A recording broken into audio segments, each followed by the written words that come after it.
তাকার বরণ রূপ। জনপ্রিয় চিত্রনায়িকা পূর্ণিমা ও তার স্বামী আশফাকুর রহমান রবিনকে নিয়ে সম্প্রতি সামাজিক যোগাযোগ মাধ্যমে ছড়িয়ে পড়েছে বিচ্ছেদের গুঞ্জন। দিন কয়েক আগে দেওয়া নায়িকার একটি ফেসবুক স্ট্যাটাস থেকে তার সূত্রপাত। এরপর বিষয়টি নিয়ে নেটিজেনরা জলঘোলা করতে শুরু করলে বিষয়টি নিয়ে মুখ খুলতে বাধ্য হলেন নায়িকা। শনিবার বিকেলে নিজের ফেসবুক অ্যাকাউন্টে আগের পোস্টের ব্যাখ্যা দিয়ে একটি দীর্ঘ স্ট্যাটাস দিলেন নায়িকা, যেখানে স্বামীর আইডিও ট্যাগ করতে দেখা যায় তাকে।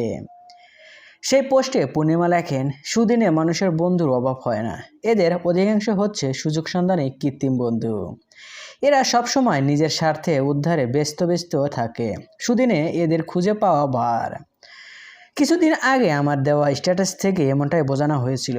আসলে প্রতিটা মানুষের চারপাশে যা কিছু ঘটে এসবকে কেন্দ্র করে স্ট্যাটাসটি লেখা হয়েছিল।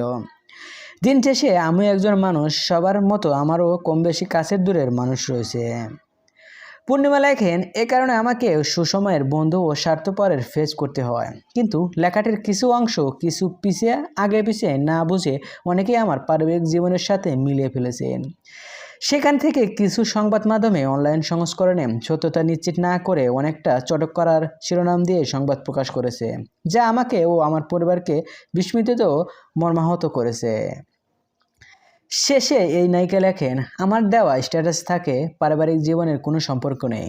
আপনাদের দোয়া ও ভালোবাসায় আমাদের ও আমার পরিবারের সংসার জীবন নিয়ে আলহামদুলিল্লাহ অনেক ভালোই আছি।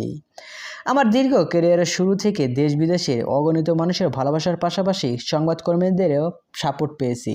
আশা রাখি আগামীতেও আমার প্রতি তাদের ভালোবাসা অব্যাহত থাকবে। ধন্যবাদ। সো ভিউয়ার্স, পূর্ণিমা কি আসলে এই স্ট্যাটাসটি সেইভাবে লিখেছিল? কমেন্ট করে জানিয়ে দিন। আর হ্যাঁ, বিনোদন জগতের সকল খবর পেতে চ্যানেলটি সাবস্ক্রাইব করুন। ধন্যবাদ।